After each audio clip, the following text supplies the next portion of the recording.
Picture a human from 50,000 years ago. Now picture yourself. Strip away the clothes, the haircut, the modern diet. Stand them side by side.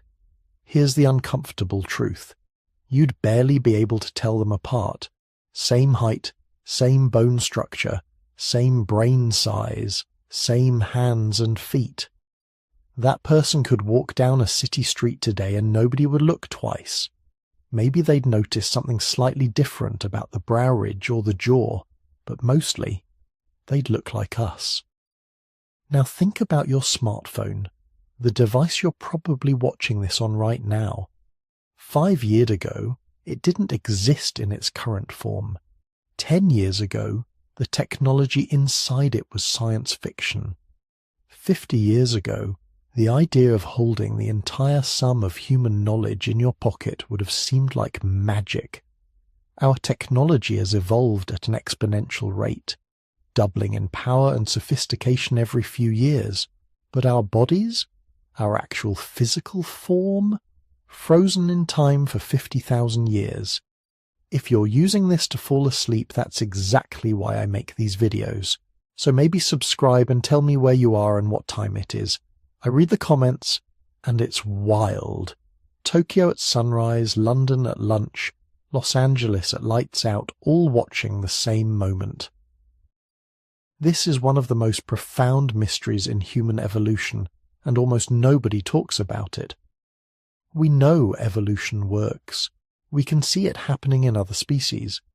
Bacteria evolve resistance to antibiotics in months. Birds develop different beak shapes within decades. Insects adapt to pesticides within years. Evolution is constant, relentless, never-ending. Except, apparently, when it comes to modern humans. Around 50,000 years ago, something strange happened. Or more accurately, something stopped happening. For millions of years before that moment, human ancestors had been changing dramatically. 4 million years ago, we were barely different from other apes. Small-brained, mostly tree-dwelling, nothing special. Then evolution kicked into high gear. Our brains tripled in size. We lost our body hair. We developed the ability to walk upright efficiently. Our hands became precision instruments capable of creating complex tools.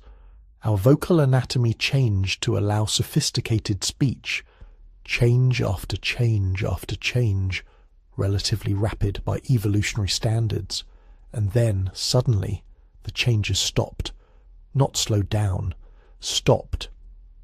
The last major physical transformation happened around 50,000 years ago when anatomically modern humans emerged. Since then, almost nothing. We've spread to every continent. We've adapted to deserts, tundra, rainforests, mountains, islands. We've survived ice ages and heat waves. We've gone from small bands of hunter-gatherers to civilizations of billions. And through all of that, through 50,000 years of radical environmental change, our bodies have remained essentially identical. That shouldn't be possible. It violates everything we know about how evolution works. When species spread to new environments, they diversify, they adapt, they change. Darwin's finches develop different beaks on different islands within thousands of years. Why haven't humans on different continents evolved into obviously different forms? Why can a person from Norway and a person from Nigeria still interbreed and produce healthy children?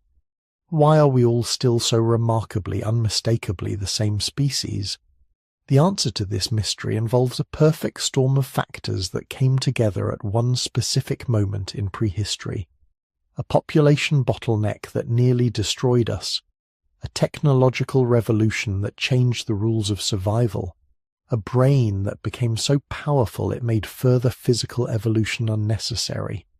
And a pattern of migration and mixing that prevented us from ever staying isolated long enough to become something new. What happened 50,000 years ago didn't just change human history. It ended human evolution as we'd known it for millions of years. We became the species that evolved to stop evolving, and the reasons why are far more fascinating and strange than you might imagine. This is the story of our frozen evolution, and it starts with understanding what we looked like when the changes finally stopped. So here's where we need to talk about what actually makes a human modern. Because when scientists say anatomically modern humans, they're not talking about someone who shops at Whole Foods and uses a smartphone. They're talking about a very specific set of physical features that emerged somewhere between 200,000 and 300,000 years ago in Africa. Features that, remarkably, haven't changed much since. Look in a mirror. The face staring back at you would be instantly recognizable to someone who lived 250,000 years ago. Sure, they'd be confused by your clothes and probably terrified by your car, but your body would look completely familiar. That's how stable our anatomy has been. But it wasn't always this way. Your ancestors from 500,000 years ago looked different. Not wildly different. Not like a completely separate species, but different enough that you'd notice immediately if you saw one walking down the street. They had the kind of differences that matter. The most obvious change was the skull. Early humans, the ones living before 300,000 years ago, had what anthropologists call robust features. Think heavy brow ridges jutting out over the eyes like permanent frown lines made of bone. Think thick skull walls, massive jaw muscles, faces that projected forward in a kind of permanent snout. These weren't ugly people. They were just built differently, optimized for a different kind of life. Then something changed. Somewhere in Africa, probably in multiple places around the same time, a new skull shape began appearing in the fossil record. The brow ridges started shrinking. The forehead became vertical instead of sloping backward. The face flattened, becoming less prognathous, which is a fancy way of saying the jaw stopped jutting forward so much. Most distinctive of all was the appearance of a chin. Look at a Neanderthal skull. Look at Homo erectus. Look at any earlier human species. No chin. The jaw just slopes backward from the teeth. But modern humans, we've got this weird little shelf of bone sticking out at the bottom of our face. Nobody's entirely sure why we evolved chins, but they show up right around the time anatomically modern humans appear, and they've been with us ever since. The rest of the skeleton changed too.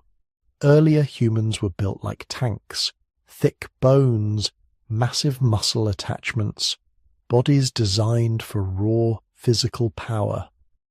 The kind of build you'd need if you're regularly wrestling with large animals and surviving without any technology more advanced than a sharp rock. But anatomically, modern humans went in a different direction. Our bones became gracile, which is the scientific term for delicate, slender, built more for efficiency than raw strength. Our rib cages narrowed, our pelvises changed shape, our limbs became longer relative to our torso, a body plan that's excellent for long-distance travel but terrible for generating raw power. We became distance specialists, not the strongest human species, not the most robust, but definitely the best at travelling long distances efficiently.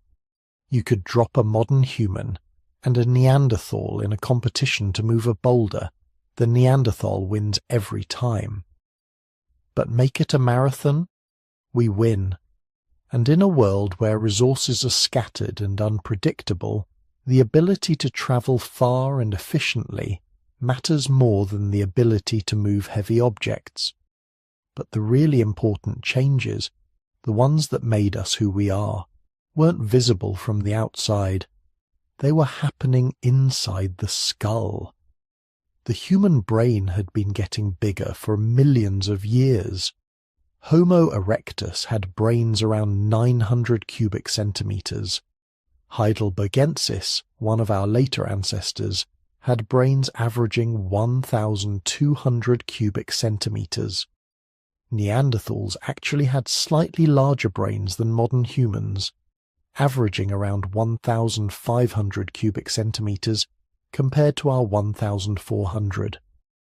But somewhere between 200,000 and 50,000 years ago, brain size stopped being the thing that mattered.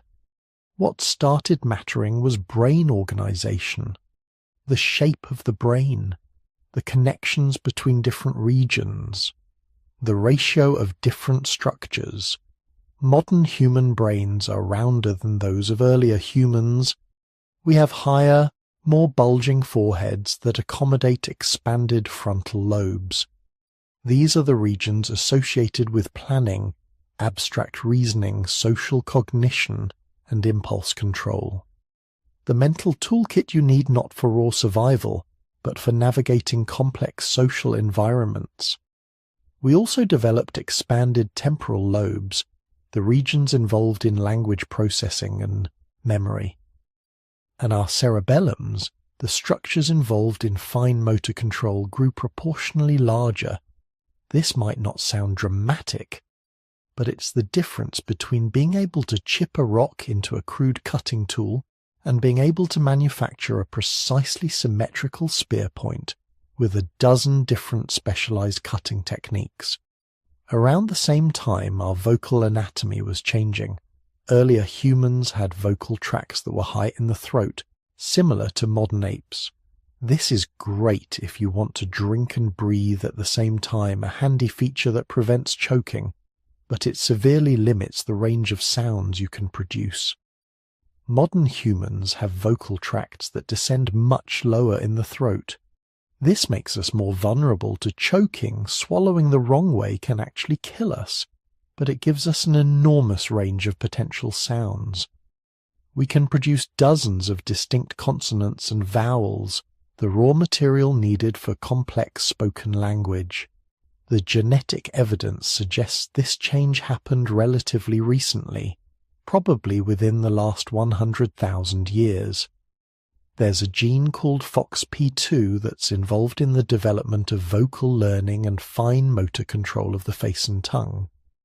Modern humans have a variant of this gene that's different from the version found in other primates. Neanderthals had the same variant, suggesting they probably had sophisticated vocal abilities too. But earlier humans didn't.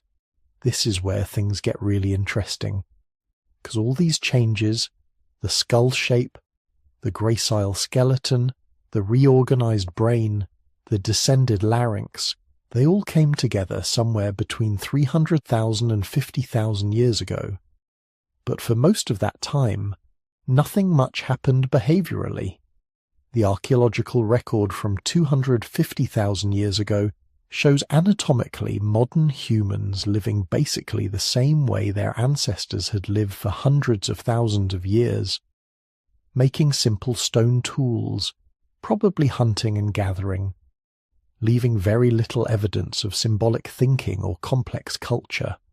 Then, around 70,000 to 50,000 years ago, everything exploded. Archaeologists call it the Great Leap Forward, or the Upper Paleolithic Revolution. Some prefer the term cognitive revolution, or behavioral modernity. Whatever you call it, it marks the moment when humans started acting like us. Suddenly the archaeological record fills with evidence of symbolic thinking. Cave paintings appearing across Africa and Europe. Deliberately carved figurines. Jewelry made from shells and animal teeth. Sophisticated multi-component tools requiring dozens of steps to manufacture. Long-distance trade networks moving raw materials hundreds of miles. Most tellingly, burial practices become elaborate, not just putting bodies in the ground, but deliberate positioning, inclusion of grave goods, evidence of ritual. This is the signature of people who can think symbolically, who can conceive of abstract concepts like an afterlife or the social identity of the deceased. What happened? How did anatomically modern humans exist for 200,000 years without showing much behavioral sophistication, then suddenly explode into full cultural modernity? The most likely answer is that the physical changes came first, setting the stage. But the final neural wiring, the last critical connections in the brain that enabled fully modern cognition, took longer to evolve. Think of it like building a computer. You might have all the hardware in place, the processor, the memory, the display, but until you install the right operating system, it's just an expensive paperweight. The anatomical changes between 300,000 and 100,000 years ago were the hardware upgrades. The cognitive revolution around 70,000 to 50,000 years ago was the operating system coming online. Genetic evidence supports this timeline. Studies of ancient DNA from early modern humans show that certain genes associated with brain development and synaptic plasticity, the ability of neurons to form new connections, was still undergoing rapid evolution as recently as 40,000 years ago. The wiring was being finalized even as the basic structure had been set hundreds of thousands of years earlier. This is also when we see the final physical distinctions between modern humans and our closest relatives becoming fixed. Neanderthals and Denisovans, remember, split from our lineage around 800,000 years ago after the bottleneck. For hundreds of thousands of years they were evolving in parallel, adapting to different environments, developing different survival strategies. By 50,000 years ago the physical differences were clear. Neanderthals were shorter, more robust, with barrel chests adapted for cold climates and massive nasal passages for warming frozen air. Their brains were slightly larger but shaped differently, more elongated, with less expansion in the frontal and temporal regions. Denisovans we know less about because we have fewer fossils, but genetic analysis suggests they were also robustly built, possibly even more so than Neanderthals. They had unique adaptations for high-altitude living and possibly for maritime environments. Modern humans, meanwhile, had become the generalists, not optimized for any particular environment, but adaptable to almost anything. Our gracile builds meant we weren't as strong as Neanderthals in hand-to-hand combat, but we could travel farther with less energy expenditure. Our vocal anatomy meant we could communicate more precisely, coordinating larger groups and sharing complex information. Most importantly, our brain organization meant we could innovate faster, developing new technologies and social strategies to deal with changing conditions. We weren't necessarily smarter than Neanderthals in raw cognitive power, but we were more flexible, more creative, better at accumulating and transmitting cultural knowledge across generations. And here's the crucial thing. By around 50,000 years ago, these features had stabilized. The fossil record after this point shows remarkably little change in human anatomy. Sure, there's variation between populations, skin color adapting to different latitudes, body proportions changing in response to local climates, but the basic blueprint had been set. The human body had reached what engineers call an optimal design. Not perfect, we've got plenty of design flaws, but optimal in the sense that any major change would make things worse rather than better.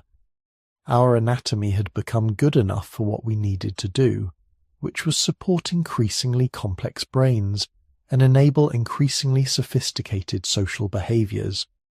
From 50,000 years ago onward, human evolution would happen primarily in the realm of culture and behavior, not in the structure of our bodies. The hardware was complete. Everything after this would be software updates.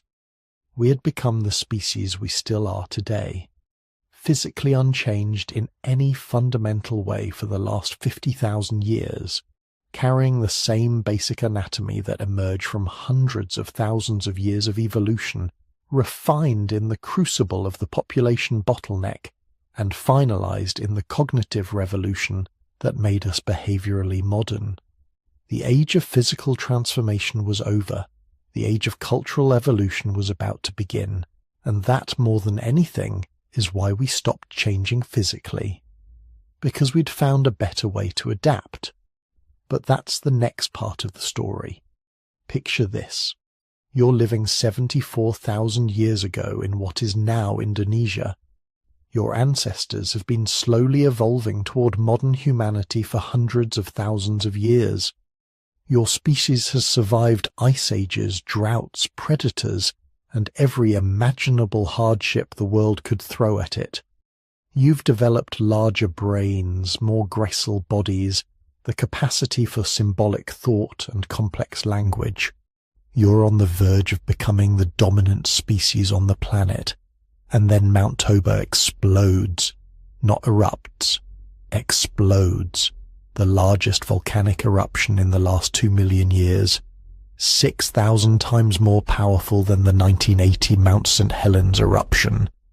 So massive that it ejected 670 cubic miles of rock and ash into the atmosphere.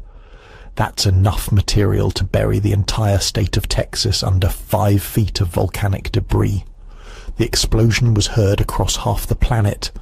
The shockwave circled the globe multiple times.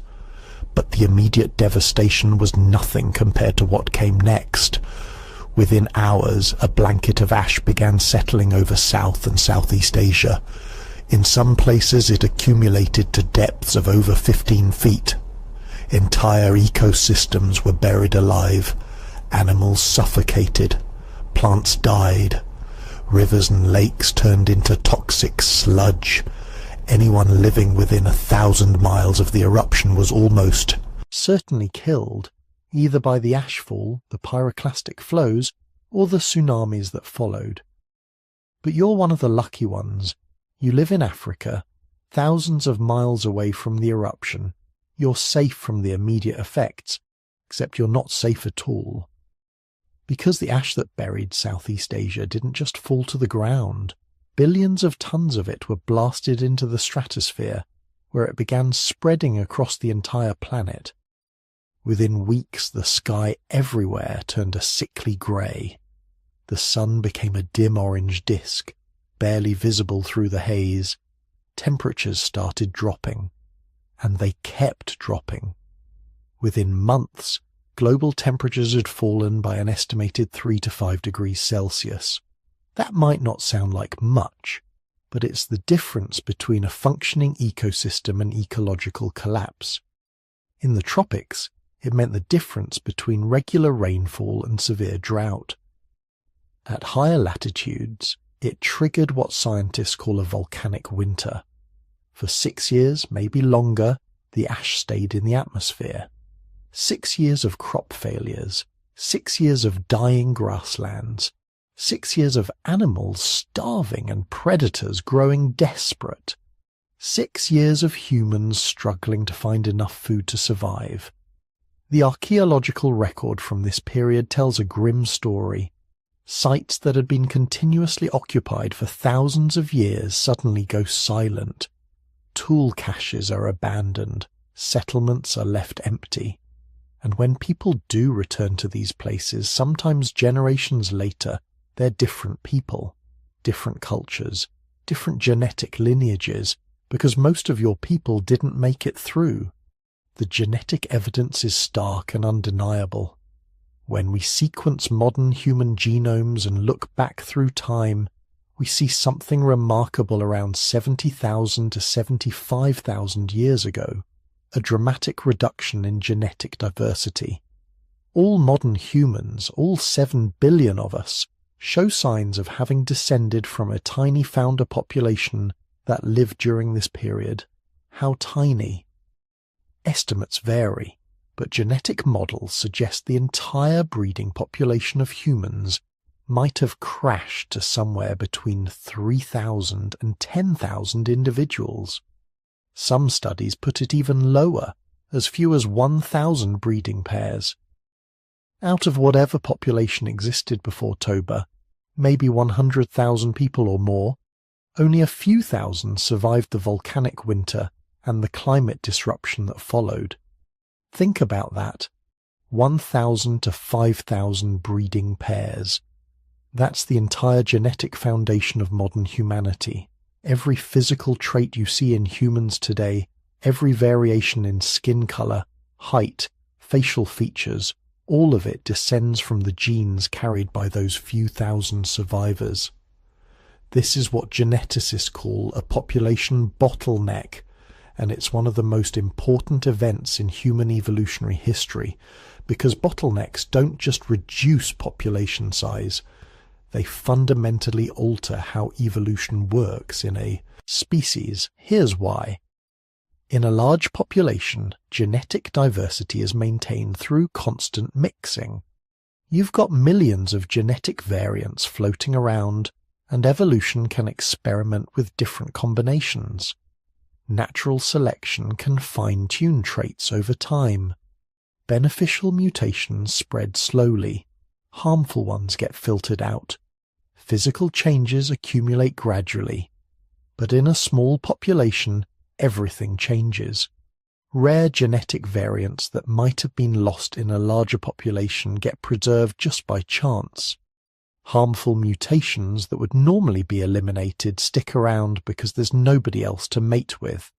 And most importantly, the range of possible genetic combinations shrinks dramatically. It's like having a deck of cards. With a full deck, you can play hundreds of different games, create endless combinations. But if you suddenly reduce that deck to just 20 cards, your options become severely limited. You're working with a fraction of the original possibilities. That's what happened to human genetics after Toba. The survivors carried only a subset of the genetic diversity that existed before the eruption. And all the physical variation that had existed in pre-Toba humans, all the different body types and facial structures and metabolic adaptations, suddenly got narrowed down to whatever happened to be present in those few thousand survivors. This is called the founder effect. The survivors weren't necessarily the fittest, or the strongest, or the smartest. They were just the lucky ones who happened to be in the right place at the right time. Maybe they lived in a region where the climate impacts were less severe. Maybe they had access to a reliable water source. Maybe they just got lucky and found enough food to survive while others starved. But whatever traits they carried, those became the foundation of all future human evolution. Every human born after the bottleneck inherited their genes. Every physical characteristic of modern humans traces back to whatever happened to be present in that survivor population. And here's the crucial part. Once you've gone through a bottleneck, this severe, major evolutionary change becomes extremely difficult. Because evolution needs raw material to work with, it needs genetic diversity. Without it, natural selection has nothing to select. You can't evolve blue skin if nobody in your population carries the genes for blue pigmentation. You can't develop resistance to a new disease if nobody has the mutation that provides immunity. The Toba bottleneck essentially froze human physical evolution in its current configuration. Whatever we looked like after emerging from that crisis, that's more or less what we still look like today. Not because evolution stopped, but because the genetic toolkit for major physical changes had been drastically reduced. And the timing is remarkable. Modern humans, anatomically speaking, emerged around 200,000 years ago in Africa. For over 100,000 years, we continued evolving, developing the physical traits that distinguish us from archaic humans. Smaller brow ridges, higher foreheads, more prominent chins, lighter skeletal structure. Then Toba hits, 74,000 years ago, right at the point when these modern features had become fully established but before humans had spread out across the globe in large numbers.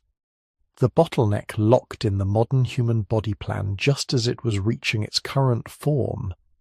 But it gets even more interesting. Because Toba wasn't the only bottleneck event humans experienced. The genetic evidence suggests there were multiple periods of population collapse during the Ice Age, each one reinforcing the effects of the previous crisis. Between 70,000 and 10,000 years ago, the planet underwent repeated cycles of cooling and warming. Glacial periods lasted tens of thousands of years, making vast regions of the Earth uninhabitable. During the coldest phases, ice sheets covered northern Europe and North America down to latitudes where major cities now stand.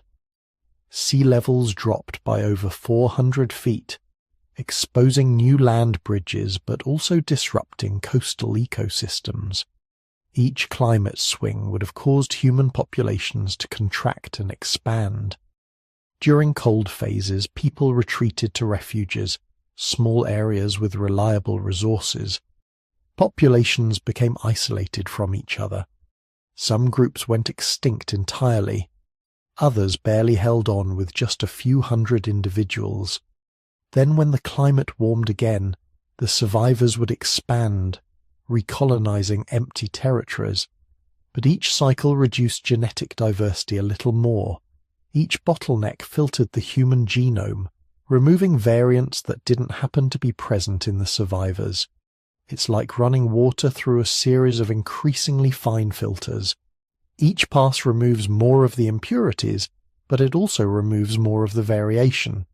By the time you're done, what comes out is extremely pure, but also extremely uniform.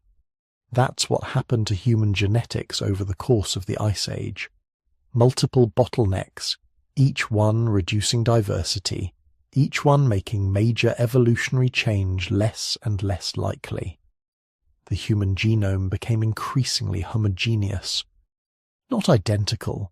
There was still plenty of variation in superficial traits like skin color and facial features, but the fundamental body plan became fixed. And this shows up in our DNA today in remarkable ways.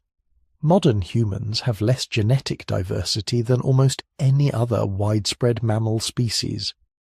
Chimpanzees, despite having far smaller populations confined to Central Africa, have more genetic variation than all of humanity combined. The same is true for gorillas, orangutans, and most other primate species.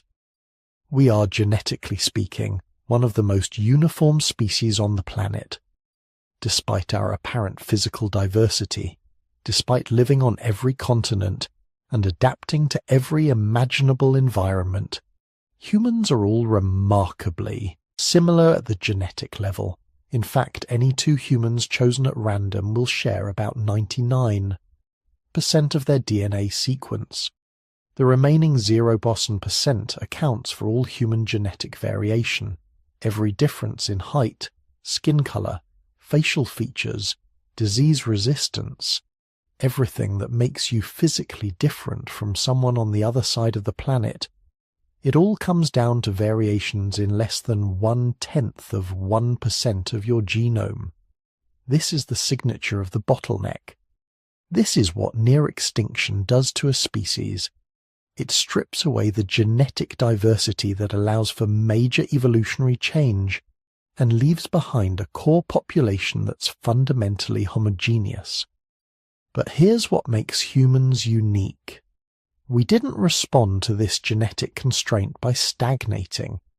We didn't become an evolutionary dead end, locked into a body plan that couldn't adapt to new challenges. Instead, we developed a different kind of evolution. One that didn't require genetic change at all. One that could happen thousands of times faster than biological evolution. One that could spread beneficial adaptations across entire populations within a single generation. We evolved culture, and that changed everything. Because once culture became our primary means of adaptation, once we learned to modify our environment instead of waiting for our bodies to adapt to it, the rules of evolution no longer applied in the same way. We could live in the Arctic without evolving thick fur. We could thrive in deserts without developing specialized kidneys. We could colonize every ecosystem on Earth without changing our physical form at all. The bottleneck had locked our bodies in place, but it had also created selection pressure for the one trait that would allow us to transcend those physical limitations: intelligence, problem-solving ability, the capacity to learn, innovate, and share knowledge across generations. The survivors of Toba weren't just the lucky ones, they were the smart ones, the creative ones, the ones who could figure out how to find food when the ecosystem collapsed, the ones who could develop new hunting techniques when familiar prey disappeared, the ones who could maintain social cooperation when resources became scarce.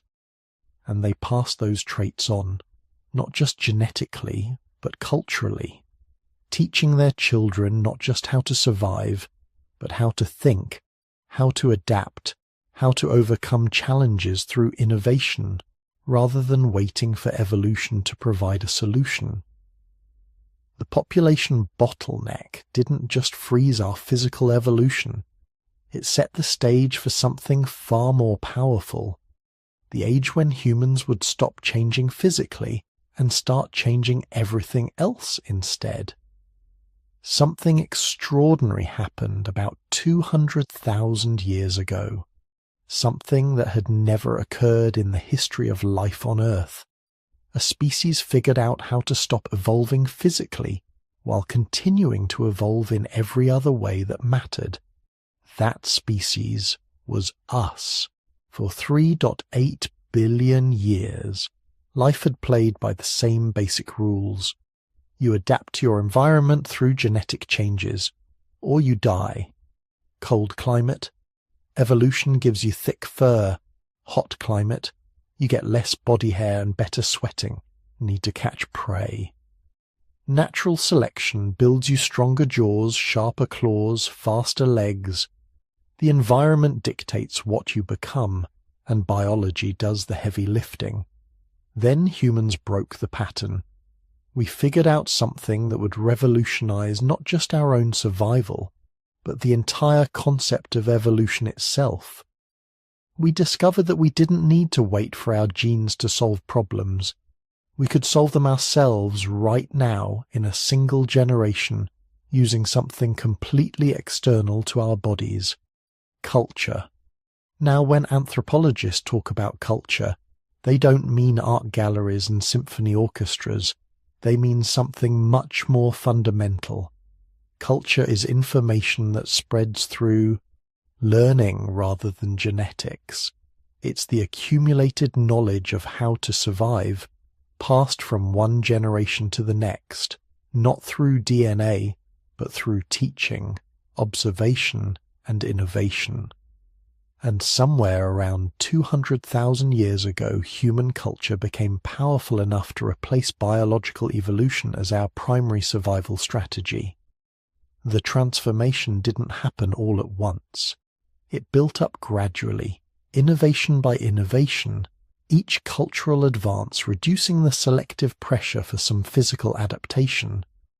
But once it started, it created a feedback loop that would ultimately freeze our physical evolution in place. Let's start with the most obvious example: clothing. Your ancestors, the ones who survived the population bottleneck we talked about earlier, they were living in a world that was brutally unpredictable. Some regions baking hot, others freezing cold. Traditional evolution would handle this through physical adaptation. Populations in cold regions would develop shorter limbs to reduce heat loss, bulkier bodies to retain warmth, maybe thicker body hair. Populations in hot regions would become taller and leaner to maximize heat dissipation, with less body hair to improve cooling. And that's exactly what started happening. Archaeological evidence suggests that early human populations were beginning to show regional physical variations based on climate. But then someone invented clothing. We don't know exactly when. Animal skins and plant fibers don't preserve well. But genetic evidence from clothing lice, which evolved from head lice when humans started wearing animal hides, suggests we've been using clothing for at least 170,000 years, possibly much longer. This changed everything. Suddenly, a human from the tropics could walk into a subarctic environment and survive, not by waiting 10,000 generations for evolution to give them cold adaptations, but by putting on more layers. A cold-adapted human could move to the desert and survive by taking those layers off. The selective pressure for climate-specific body types instantly dropped to nearly zero. Why would natural selection bother building you a bulky, cold-adapted body when clothing did the job better, faster, and more flexibly? It wouldn't. The individuals who survived and reproduced weren't necessarily the ones with the best cold adaptations. They were the ones who made the best clothing. Physical evolution had just been outsourced to culture. Then there was fire and cooking. This might be the most important cultural innovation in human history, and definitely the one with the biggest impact on our physical evolution, or rather, the lack thereof. Cooking does something magical to food. It breaks down tough plant fibers and animal proteins, making nutrients easier to extract. It neutralizes toxins and kills parasites. It essentially outsources digestion to an external process, meaning your body doesn't have to work as hard to get energy from what you eat. Your ancestors figured this out somewhere between 400,000 and 1,000,000 years ago. And the moment they did, an enormous amount of selective pressure disappeared. Before cooking, you needed massive jaw muscles to chew tough raw meat and fibrous plants for hours each day. You needed huge molars to grind plant matter into digestible pulp. You needed an enormous digestive system to process all that raw material and extract enough calories to survive. Look at a gorilla skull sometime. See those massive sagittal crests running along the top? Those are anchor points for jaw muscles powerful enough to chew raw vegetation all day long. Early human ancestors had similar features. We were built for serious chewing. Cooking made all of that unnecessary. Cooked food is soft, pre-processed, ready to digest. You don't need a jaw that can crush bones when you can roast them until they fall apart. You don't need a digestive system the size of a refrigerator when fire has already broken down half the molecular bonds in your dinner. So natural selection stopped maintaining those expensive features. Over hundreds of thousands of years, human jaws became smaller and more gracile. Our digestive systems shrank. The energy we saved not building and operating massive chewing and digesting machinery got redirected to other systems, like our brains, which we'll talk about in the next section. But the point is this: once we could cook, there was no going back. The selective pressure for powerful digestive systems was gone forever. We had culturally evolved a solution that made biological adaptation unnecessary. Tools and weapons did the same thing for strength and natural weaponry. In the animal kingdom, if you want to be a predator, you need to be physically equipped for it. Lions have claws and powerful jaws. Eagles have talons and beaks. Wolves have speed and stamina and teeth designed to tear flesh. Humans? We're pathetic. No claws, no fangs, no venom, no armor. A chimpanzee, which weighs maybe 120 pounds, could literally tear an adult human apart. We're not built for physical confrontation, but we don't need to be, because we have spears and atlatls, and eventually bows and arrows, and traps and nets and poison and 1,000 other weapons our ancestors invented. A 90-pound human with a spear is more dangerous than a 500-pound lion. The lion has to get close, risk injury, rely entirely on its physical capabilities. The human can attack from distance, coordinate with others, set traps, plan ambushes. Once tools and weapons became sophisticated enough, the selective pressure for individual physical prowess dropped dramatically. The best hunter wasn't necessarily the strongest or fastest. He was the one with the best weapons, the best strategy, the best knowledge of animal behavior. You didn't need to evolve larger muscles. You needed to evolve a better brain that could invent more effective tools, and that's exactly what happened. But that meant physical strength itself became less critical to survival and reproduction. The arms race between predators and prey, the one that had driven so much physical evolution for hundreds of millions of years, suddenly shifted from biology to technology. Shelter construction did something similar for climate adaptations. Animals handle weather extremes through physical adaptations. Polar bears have thick fur and massive fat reserves. Desert animals have specialized kidneys that minimize water loss. Burrowing animals have powerful claws and compact bodies for digging. Humans, we build houses. The moment your ancestors figured out how to construct reliable shelters, weather became much less of a selective pressure. A well-made structure could protect you from rain, wind, temperature extremes, even predators. It created a micro-environment that you controlled, regardless of what the outside world was doing. This meant that physical adaptations for specific climates became less necessary. You didn't need to evolve thick subcutaneous fat to survive cold winters if you could build an insulated dwelling and maintain a fire inside. You didn't need specialized cooling mechanisms for hot climates if you could construct shade structures and position them to catch cooling breezes. The individuals who survived and reproduced weren't necessarily the ones with the best physical climate adaptations. They were the ones who built the best shelters. Cultural knowledge about construction techniques became more valuable than genetic adaptations for temperature tolerance. But perhaps the most important cultural innovation was cooperative hunting and food sharing. In most animal species, hunting ability is an individual trait. A lion that's fast and strong will eat well. One that's slow and weak will starve.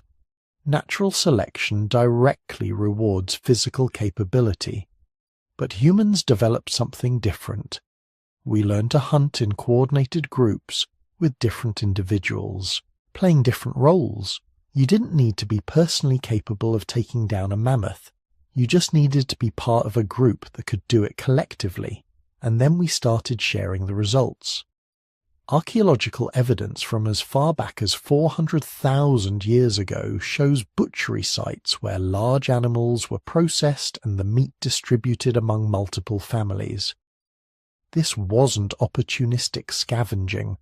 This was systematic sharing based on complex social rules. This changed the entire calculus of survival. Your individual hunting prowess mattered less than your ability to maintain good relationships with the group. Your physical strength mattered less than your reputation for fairness and reciprocity. Your personal capabilities mattered less than your social skills. Natural selection started favoring different traits, not bigger muscles or faster reflexes, but better social intelligence. The ability to read other people's intentions, maintain alliances, remember who owed whom, punish cheaters, reward cooperators. These are cognitive and behavioral traits, not physical ones. The evolutionary pressure shifted from body to mind, from muscle to culture, and then came language. This was the innovation that really cemented culture's victory over biology. Burr's language allowed humans to do something unprecedented in the history of life on Earth. We could share complex information instantly across individuals and preserve it across generations without any genetic change whatsoever. A chimpanzee that learns a useful skill, like how to crack nuts with stones, can maybe teach it to offspring through demonstration. But the information transfer is slow, imperfect, limited. Most knowledge dies with each generation. A human with language can explain not just what to do, but why. Can describe events that happened far away or long ago. Can teach abstract concepts, share warnings about dangers never personally encountered, pass on techniques refined over generations. Suddenly, the accumulated survival knowledge of hundreds or thousands of individuals became available to everyone in the group.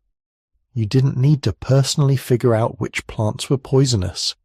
Someone else had learned that, probably the hard way, and the information was preserved in cultural memory. This created an exponential acceleration in cultural evolution. Each generation didn't start from zero. They inherited all the knowledge of their ancestors, added their own innovations, and passed the expanded toolkit to their children. Meanwhile, biological evolution kept chugging along at its usual glacial pace. Genetic changes take hundreds or thousands of generations to spread through a population. Cultural changes can spread in a single conversation. The race wasn't even close. Culture won, overwhelmingly. And here's where it gets really interesting. This created a self-reinforcing cycle that essentially locked our physical evolution in place. Better cultural solutions meant less selective pressure for physical adaptations. Less selective pressure meant physical evolution slowed down. But the slower our bodies evolved, the more we had to rely on cultural solutions to survive, which made us invest even more in developing better culture, which further reduced the need for physical changes. Around in circles it went, each turn of the cycle making us more dependent on culture and less dependent on physical evolution. By 50,000 years ago, this process had essentially completed. Humans had developed a cultural toolkit sophisticated enough to survive in almost any environment on Earth without significant physical changes. We had clothing for any climate, fire and cooking for any food, tools and weapons for any prey, shelters for any weather, social systems for any challenge. We had evolved ourselves out of biological evolution.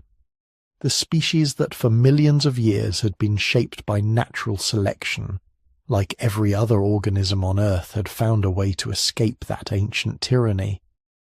We no longer had to wait for our genes to solve problems. We could solve them ourselves, immediately, using our brains and our hands and our accumulated cultural knowledge. We had become something new, a species whose evolution happened not in our DNA, but in our minds. Not in our bodies, but in our tools. Not in our genes, but in our traditions, our stories, our shared knowledge. We had become cultural beings, and from that moment on, our physical form was essentially frozen in place, a testament to what we had been when culture took over. While our minds, our societies, our technologies would continue evolving at breakneck speed, our bodies would remain stubbornly the same, and they still are, 50,000 years later. But here's where the story takes a fascinating turn, because while these three human species were spreading, innovating, and thriving, their bodies were making a choice that would determine everything that came after.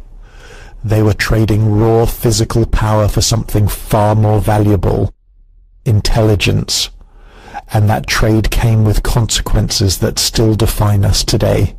Your brain, right now, at this very moment, is burning through roughly 20% of your entire body's energy budget. Think about that. Your brain weighs about 3 pounds, maybe 2% of your total body weight, but it's consuming 1/5 of all the calories you eat. That's like having a sports car engine in a compact sedan. It works, but something's got to give. And here's the thing, it wasn't always this way. Go back 2 million years, and early human ancestors had brains about 1/3 the size of ours. They were still smart compared to other animals, but they weren't anywhere near modern human levels. Their brains consumed maybe 8 or 10% of their body's energy. Enough to make tools, enough to cooperate in small groups, but not enough to revolutionize the world. Then something changed. Over the course of about 1 million years, human brains started growing. Fast. In evolutionary terms, this was lightning speed. By 300,000 years ago, our ancestors had brains almost as large as modern humans. By 200,000 years ago, they'd reached modern proportions. By 50,000 years ago, the expansion had stopped completely, but that growth came at a price, a massive price. Because evolution doesn't give you something for nothing. Every calorie your brain burns is a calorie that can't go somewhere else, and when your brain is demanding 20% of your total energy budget, that's a lot of calories that can't be used for other things. So what did humans give up to afford these massive energy-hungry brains? Pretty much everything else. Start with muscles. Pound for pound, humans are pathetically weak compared to other primates. A chimpanzee weighing 100 pounds can overpower a 200-pound human without breaking a sweat. Gorillas are even more ridiculous. They can lift and throw things that would crush us. The reason isn't mysterious. Their bodies invest heavily in muscle mass and bone density. Ours don't. We traded that investment for brain tissue. The same goes for speed. Humans are slow, painfully slow compared to the predators that were hunting us and the prey we were trying to hunt. A healthy adult human can maybe hit 15 or 20 miles per hour in a sprint, and only for a short distance. Meanwhile, lions run at 50 miles per hour, antelope hits 60, even pigs can outrun us. We're not built for speed because speed requires massive leg muscles, specialized fast-twitch muscle fibers, and powerful cardiovascular systems. All of that requires energy. Energy our brains were monopolizing. We also gave up our teeth. Go look at a gorilla skull or a chimpanzee jaw. Those are serious weapons. Massive canines, powerful molars, jaw muscles that could crack bones. Now look at a human skull. Our teeth are tiny. Our jaws are weak. We can barely bite through tough meat without cooking it first. Why? Because maintaining large teeth and powerful jaw muscles requires significant energy investment, especially during development. That energy went to our brains instead. Our digestive system shrunk too. Most primates have huge guts capable of processing enormous amounts of tough, fibrous plant material. Humans don't. We have relatively small intestines and simple digestive systems that struggle with anything we haven't cooked or processed. This made us dependent on fire and food preparation, but it freed up energy that would have gone to maintaining a massive digestive tract. But the most dramatic trade-off, the one that nearly broke the whole system, was the obstetric dilemma. And this is where evolution really painted itself into a corner. See, humans walk upright. We've been doing it for millions of years. It's one of our defining characteristics. But walking upright requires a specific pelvic structure. Your pelvis has to be relatively narrow to allow efficient bipedal locomotion. Make it too wide and you can't walk properly. You'd waddle like a duck, wasting energy with every step. Now add the giant brain problem. Human babies need to be born with heads big enough to house brains that will eventually consume 20% of the body's energy budget. But those big heads have to fit through a narrow pelvis designed for efficient walking. Evolution's solution was brutal. Human babies are born essentially premature compared to other primates. A baby horse can walk within hours of birth. A baby antelope can run from predators within days. Even baby chimps are far more developed than humans can run from predators within days. Even baby chimps are far more developed than human infants. They can cling to their mothers, support their own heads, move around independently. Human babies, completely helpless, can't walk, can't cling, can't even hold their heads up.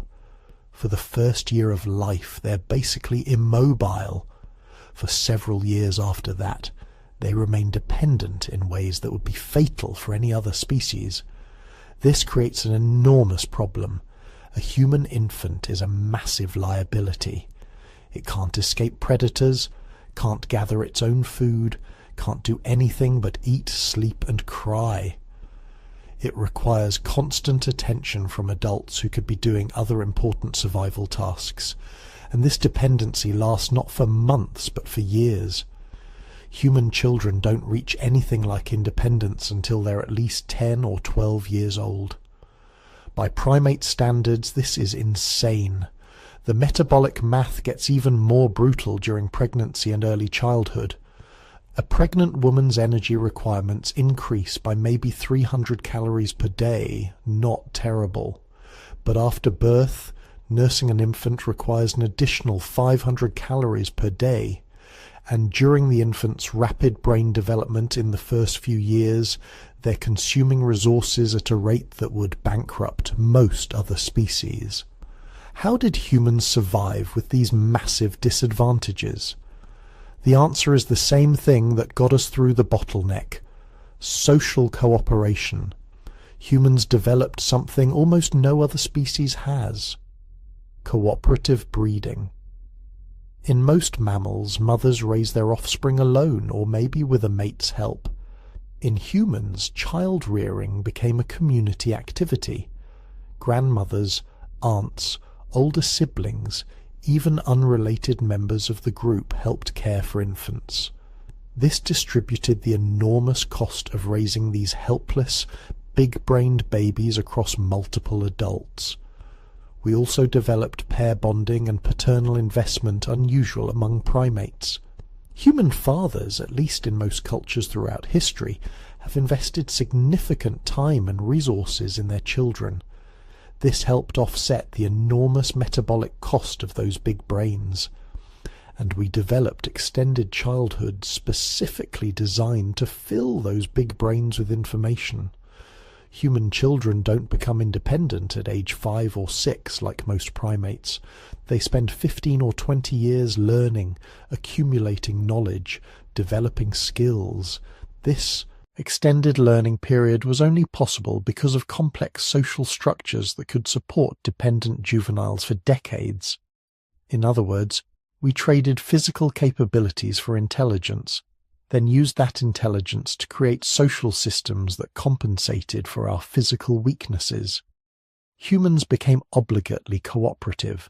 We literally cannot survive without complex social groups. A single human, or even a nuclear family in the ancestral environment, would have died quickly. We needed tribes, communities, networks of mutual support. But here's the really fascinating part. Around 50,000 years ago, our brains stopped growing. For the last 50,000 years, human brain size has been essentially stable. In some populations, it's actually decreased slightly. Why did the expansion stop? The answer is that we'd hit the optimal size, the sweet spot where the benefits of additional intelligence were balanced by the costs of an even more energy-hungry brain, and the physical limitations of giving birth through a pelvis designed for bipedalism. Think about it this way. If bigger brains were always better, evolution would have kept making them bigger. But there's a point where the costs exceed the benefits.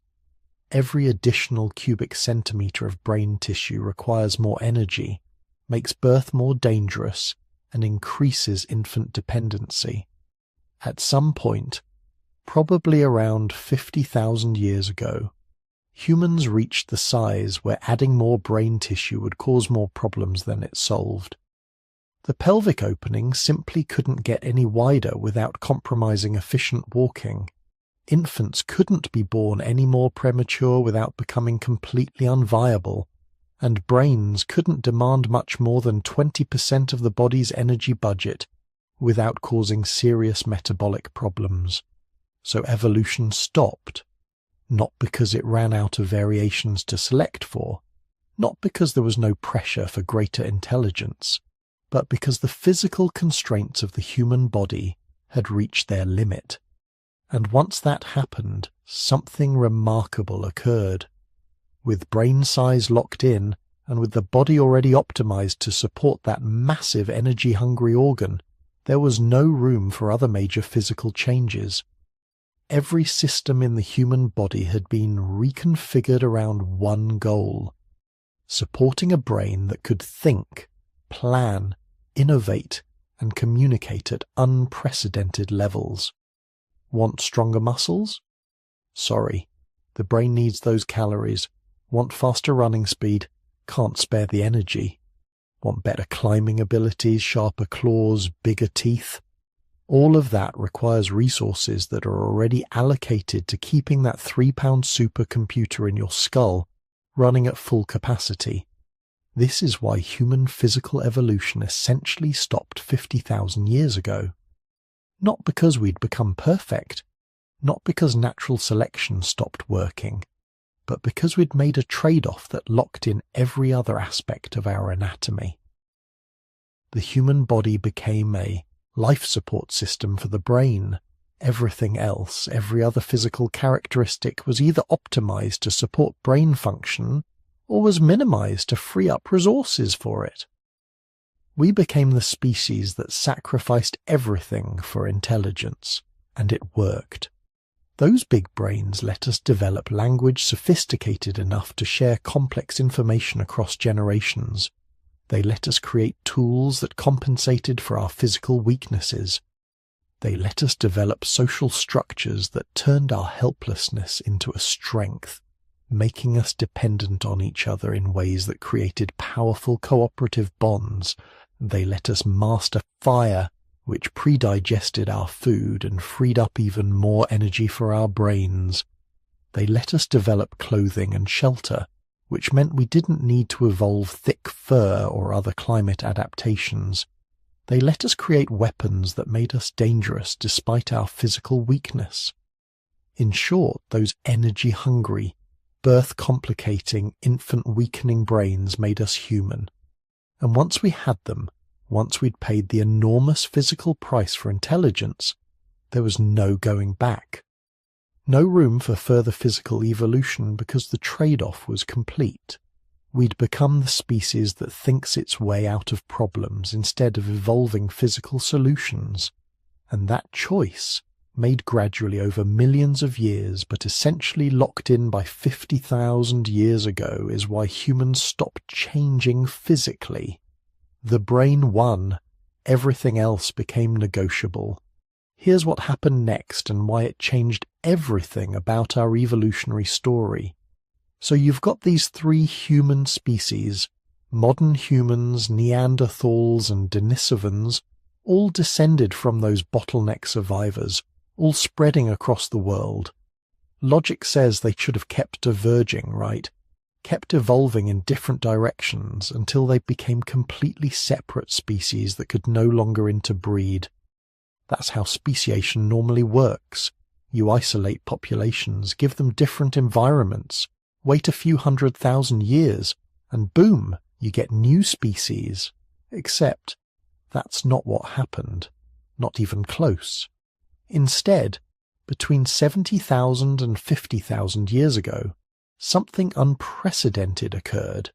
The descendants of those African survivors, the ones who would become fully modern humans, began the greatest migration in our species' history. And this migration did something that no other animal migration had ever done. It prevented speciation. It locked our physical form in place. It made us, for all practical purposes, the species that stopped evolving. Let me explain how this worked. Around 70,000 years ago, a small group of modern humans, maybe just a few hundred individuals, left Africa. We know this because every non-African human alive today carries genetic markers from this single exodus. Your ancestors, my ancestors, everyone whose family didn't stay in Africa, we're all descended from that one small group of adventurous migrants. They crossed the Red Sea, probably during a period when sea levels were lower and the crossing was easier. Some researchers think they walked across, others think they used simple rafts. Either way, they made it to the Arabian Peninsula, and then they just kept going. Within a few thousand years, which is basically a blink of an eye in evolutionary terms, they had spread across the Middle East. Within 10,000 years, they had reached India, Southeast Asia, and Australia. By 40,000 years ago, they were in Europe. By 15,000 years ago, they had crossed into the Americas.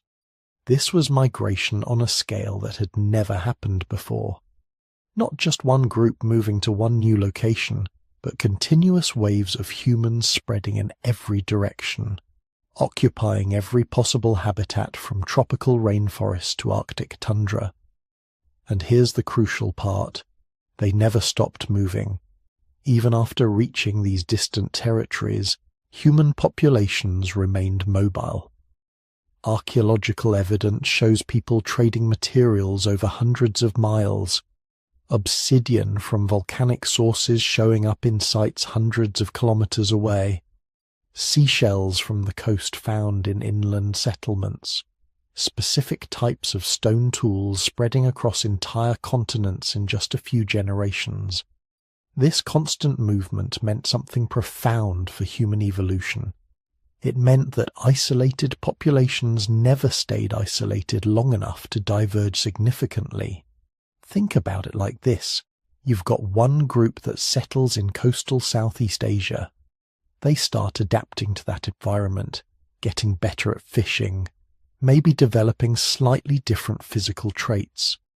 But before they can diverge too much from the main human population, another wave of migrants arrives from inland. They interbreed. Genes get mixed. Any unique mutations that might have been developing in the coastal group get diluted by the new arrivals. Then some of the coastal people migrate further east, carrying their genes to new populations. Meanwhile, traders arrive from India, bringing genes from populations that stayed closer to Africa. It's a constant churning, mixing and remixing of genetic material. Geneticists call this gene flow. And in human populations, gene flow was happening at a rate that was completely unprecedented in evolutionary history. Most animal species have fairly stable territories. A population of wolves occupies a specific range. A group of gorillas lives in a particular forest. They might expand or contract based on environmental conditions, but generally they stay put for many generations. This allows isolated populations to develop unique characteristics over time. Humans didn't do that. We were always on the move, always trading, always encountering new groups, always interbreeding. The archaeological record shows this mobility accelerating over time. By 50,000 years ago, you can track specific cultural innovations spreading across thousands of miles in just centuries. A new type of stone blade technology appears in the Middle East and shows up in Europe 2,000 years later. A distinctive style of decorative beads emerges in Africa and appears in Asia a few thousand years after that. These weren't just ideas spreading. They were people moving, carrying their genes and their culture with them, creating a worldwide network of genetic exchange that kept all human populations connected. But it wasn't just modern humans moving around. They were also encountering those other human species, the Neanderthals in Europe and Western Asia, the Denisovans in Eastern Asia. And here's where the story gets really interesting. They interbred. We know this because every person of non-African descent carries Neanderthal DNA. About 1 to 2% of your genome, if your ancestors left Africa, comes from Neanderthals. People of Asian descent carry additional Denisovan DNA. Some populations in Melanesia and Australia carry as much as 5% Denisovan genetic material. This interbreeding should have created even more diversity, right? Different populations mixing with Neanderthals and Denisovans at different rates, picking up different genes, diverging even further. But here's what actually happened. Those Neanderthal and Denisovan genes got mixed right back into the main human gene pool. A group of modern humans meets Neanderthals in the Middle East 50,000 years ago. They interbreed. Some offspring inherit Neanderthal genes that help them survive cold climates. But then those individuals migrate further, interbreeding with other modern human groups. The Neanderthal genes get diluted, spread out, mixed throughout the entire expanding population. It's like dropping a handful of different coloured marbles into a giant mixing machine that never stops turning. Eventually all the colours blend together. You don't get separate new colours concentrating in different areas. You get a uniform mixture everywhere. The genetic evidence for this is remarkable. Despite spreading across the entire world, despite encountering wildly different environments, despite mixing with other human species, modern humans remained genetically homogeneous. Remarkably, almost impossibly similar to each other. Two modern humans from opposite ends of the earth, one from South Africa and one from northern Siberia, are more genetically similar to each other than two chimpanzees from neighbouring forests in Africa. Think about that. Chimpanzees who live 50 miles apart are more genetically different from each other than humans who live on different continents. This genetic similarity exists because the gene flow never stopped. Even populations that seemed isolated maintained contact with their neighbours, and those neighbours had neighbours. And through this chain of connections, genes flowed from one end of the human range to the other. Anthropologists call this a ring species pattern, but on a global scale. No single group could talk to every other group, but everyone was connected through chains of intermediate populations. A genetic innovation in Africa could, over a few thousand years, spread all the way to Australia through this network of connections. The really wild part is what happened to the groups that tried to remain isolated.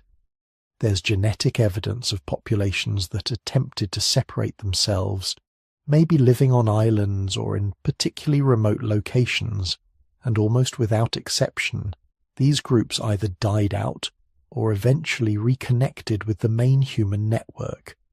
There's evidence of a human population that reached the Philippines around 50,000 years ago and remained isolated for thousands of years. But eventually they either went extinct or were absorbed by new waves of migrants. Their genes didn't diverge enough to create a separate species. The isolation wasn't long enough. The only way to create new human species would have been complete isolation for hundreds of thousands of years. And human mobility made that impossible. There was nowhere on Earth remote enough that humans wouldn't eventually reach it and bring their genes with them. Then, around 10,000 years ago, something happened that should have changed everything. Agriculture. Humans started settling down, building permanent villages, staying in one place for generations. You'd think this would finally allow isolated populations to diverge. But instead, it had the opposite effect. Agriculture created population explosions. Villages turned into towns. Towns turned into cities. And with these larger populations came more trade, more movement, more genetic mixing than ever before. A farming village in Mesopotamia 8,000 years ago might have seemed isolated, but it was trading grain with the next village, and that village was trading with another. Networks of trade and exchange expanded rapidly with agriculture, and wherever goods travelled, genes travelled too. Merchants moving between cities, armies conquering new territories and interbreeding with local populations, marriage alliances between different groups. Agricultural expansion meant more genetic mixing, not less. The genetic evidence shows this clearly. After the agricultural revolution, gene flow between human populations actually accelerated. Mutations that appeared in one population spread to others faster than ever before.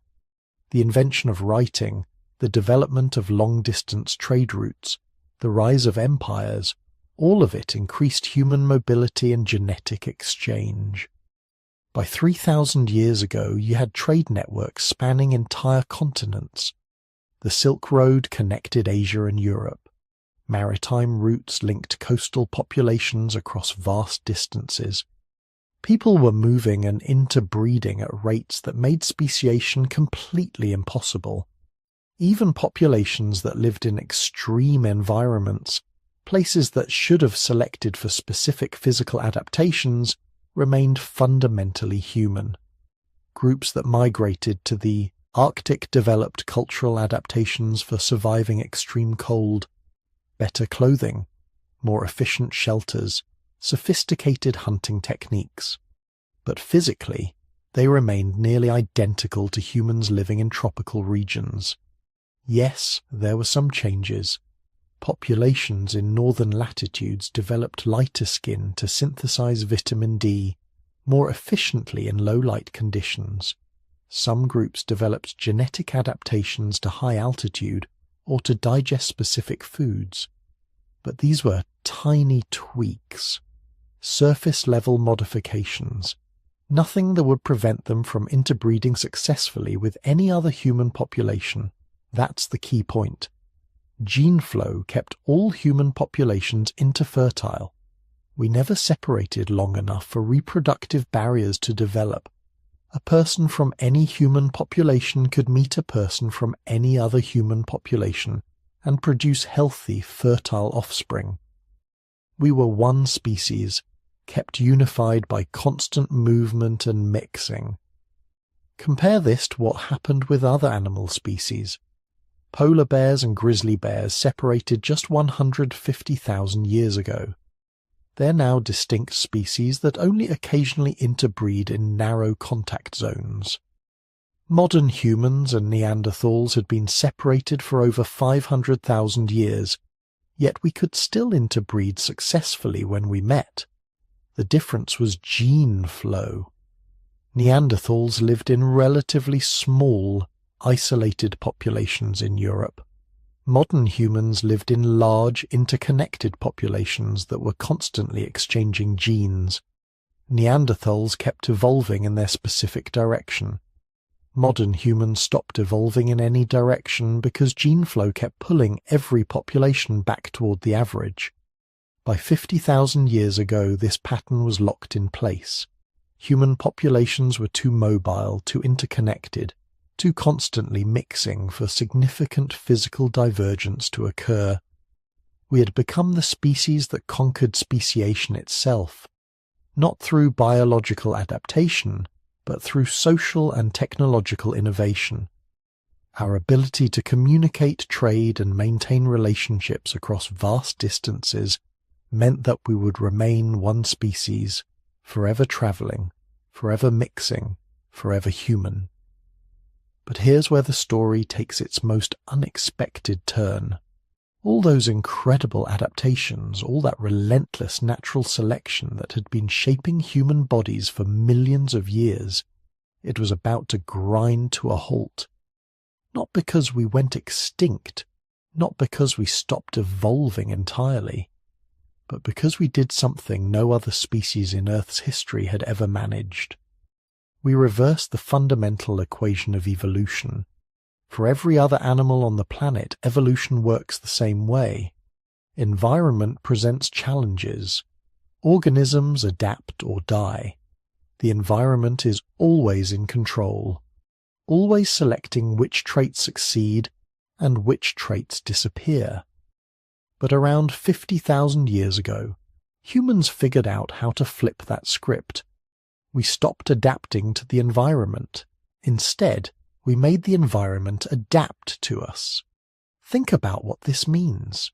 For 3.5 billion years, life on Earth played by one set of rules. If it's cold, evolve thick fur. If it's hot, evolve better cooling systems. If predators hunt you, evolve speed or camouflage or defensive weapons. Natural selection operating exactly the same way across every species, every ecosystem, every environment. Then humans come along and break the game entirely. The shift started subtly. It wasn't one dramatic moment. It was thousands of small innovations accumulating over millennia, each one slightly reducing the pressure of natural selection, each one creating a tiny buffer between human bodies and environmental pressures. Eventually, those buffers added up to something revolutionary. Consider predation first.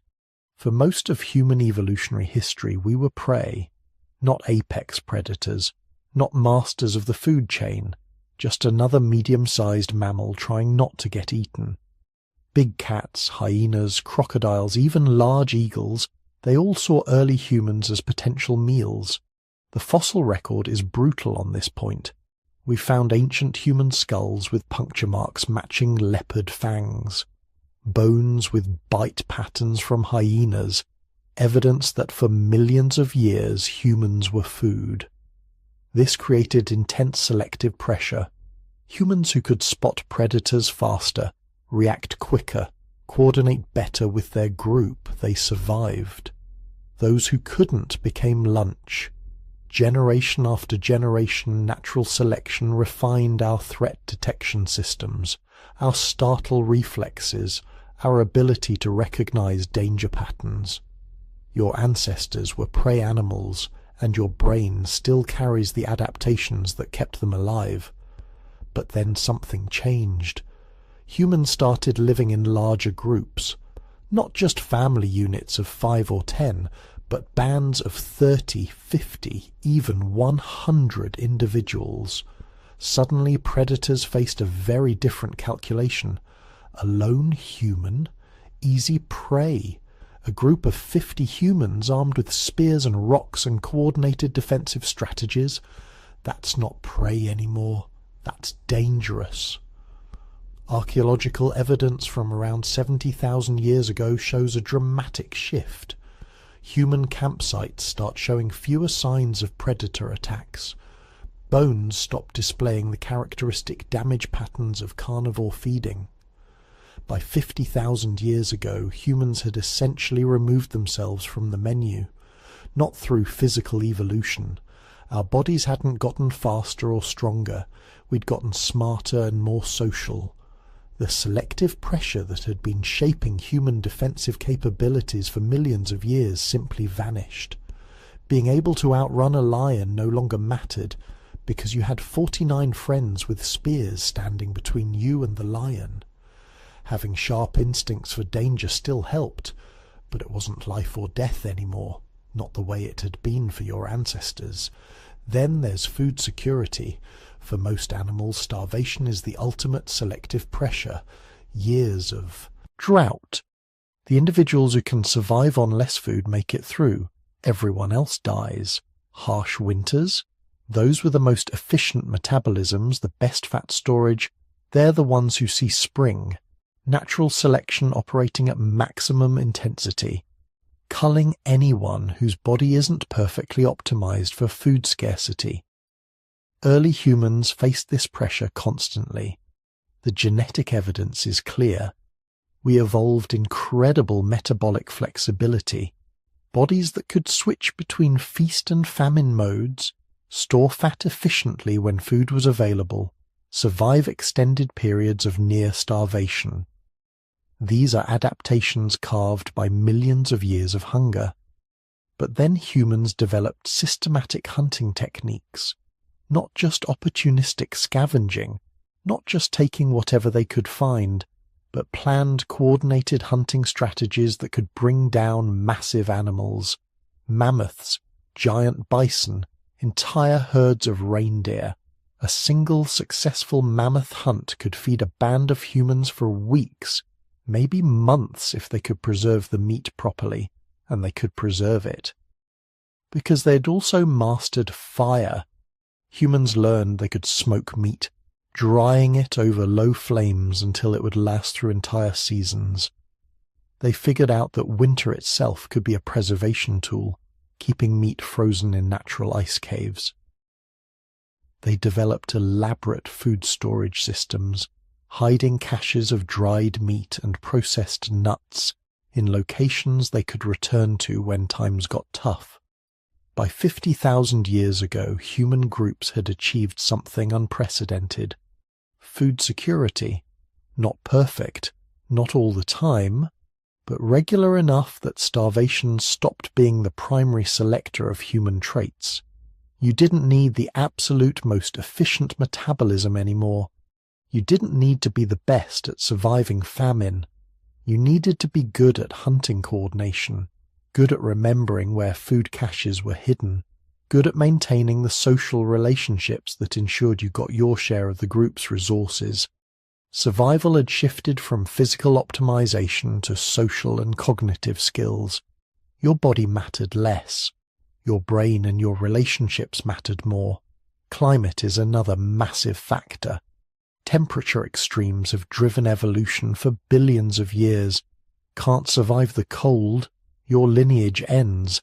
Can't handle the heat, your genes don't make it to the next generation. This is basic evolutionary biology. Environmental temperature is one of the most powerful selective forces on the planet. Except humans figured out how to control temperature. Not on a planetary scale, not yet, but in the immediate environment around their bodies. Fire wasn't just for cooking and scaring away predators. It was portable climate control. A campfire could turn a freezing night into a comfortable sleeping environment. Humans could venture into territories that should have been uninhabitable, carrying their climate with them in the form of controlled flame. Then they added clothing, animal, skins carefully prepared and sewn together, creating artificial insulation far more effective than any amount of body hair. Humans colonized the frozen steppes of Ice Age Europe, wearing tailored fur garments that kept them warmer than any biological adaptation could have managed. When they moved into tropical environments, they wore lighter clothing or nothing at all, adapting their technology to local conditions while their bodies remained essentially unchanged. Shelter added another layer of climate control, not just natural caves anymore. Constructed dwellings designed to maximize warmth in winter and cooling in summer. Humans in the Arctic built insulated homes partially underground. Humans in deserts created structures that used evaporative cooling and strategic ventilation. Every environment presented challenges, and humans met each challenge with technology rather than biological adaptation. The selective pressure that should have been creating distinct cold-adapted and heat-adapted human subspecies just disappeared. Your body didn't need to change because you could change your immediate environment instead. The humans who colonized northern Europe didn't evolve thick fur, they made clothing. The humans who moved into tropical rainforests didn't evolve better cooling systems, they built appropriate shelters. But perhaps the most revolutionary change was social care. In every other animal species, survival of the fittest operates ruthlessly. Get injured, you're probably going to die. Get sick. Natural selection is about to remove you from the gene pool, born with a physical disability. Your chances of passing on your genes are essentially zero. This is how evolution is supposed to work. Harsh, unforgiving, constantly culling any individual who isn't perfectly optimized for survival. The genes of the strong, healthy, and lucky move forward. Everyone else's genes disappear. Humans broke this system too. Archaeological evidence from 50,000 years ago shows something remarkable. Skeletons of individuals who survived serious injuries, broken legs that healed, infections that were nursed through, people living into old age despite disabilities that would have been death sentences for any other animal. There's even evidence of humans surviving serious brain injuries that would have left them partially disabled and completely dependent on group care for months or years. This is the smoking gun, proof that humans were caring for each other, feeding individuals who couldn't feed themselves, protecting people who couldn't protect themselves, keeping alive members of the group whose genetic fitness, in traditional evolutionary terms, was compromised. Your ancestors started looking after each other, and when they did, they fundamentally altered the selective pressures shaping human evolution. Suddenly, having the strongest body wasn't the only way to survive. Being able to form strong social bonds mattered just as much.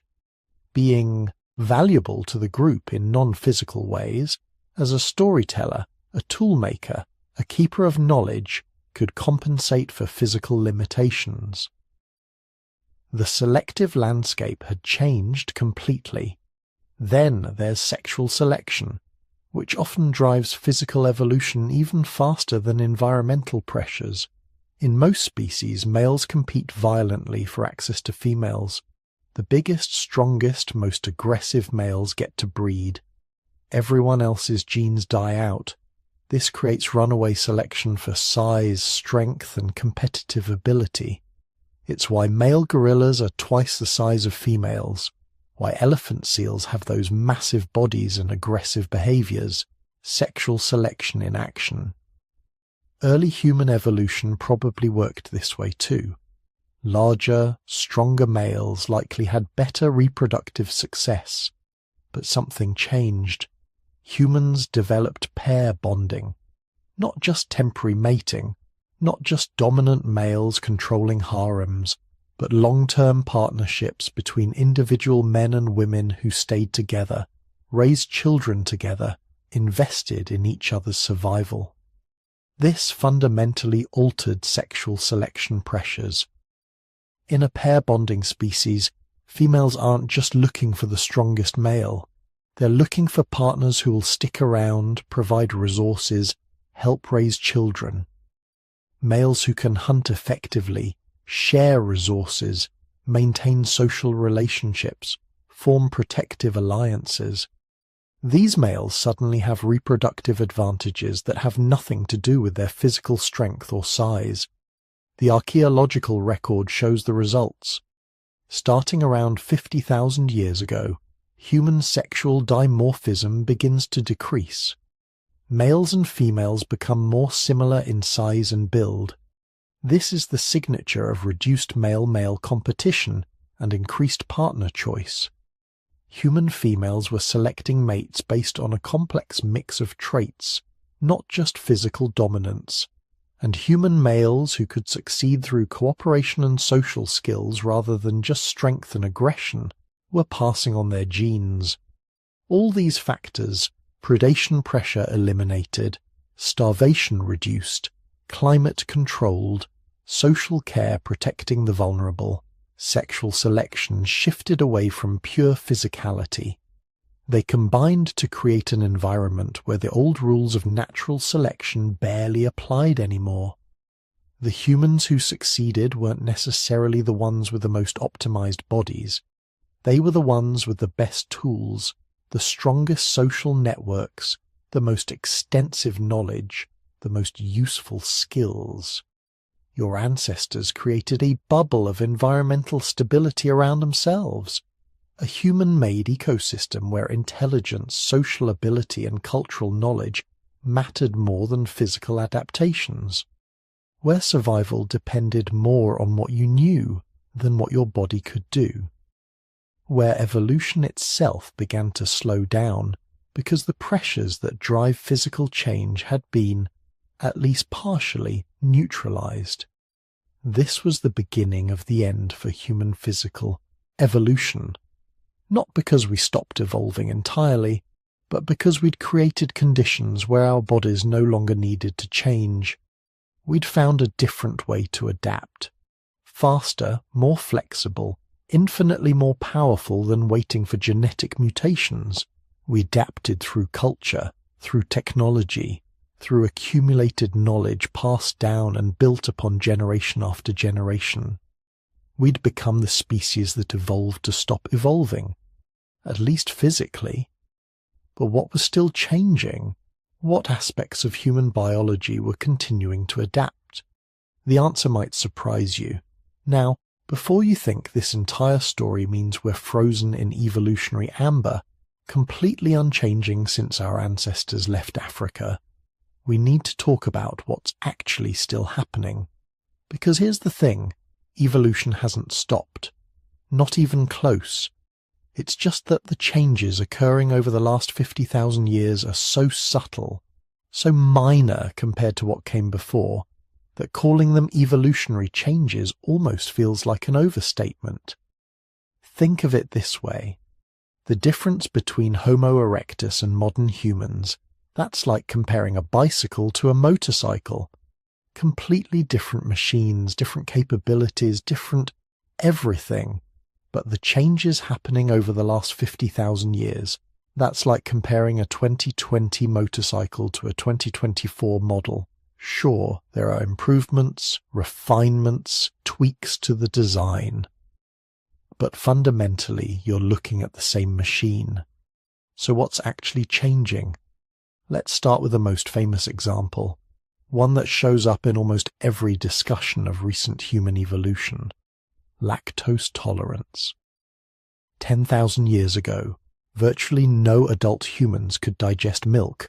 None. Doesn't matter where they lived, what their ancestry was.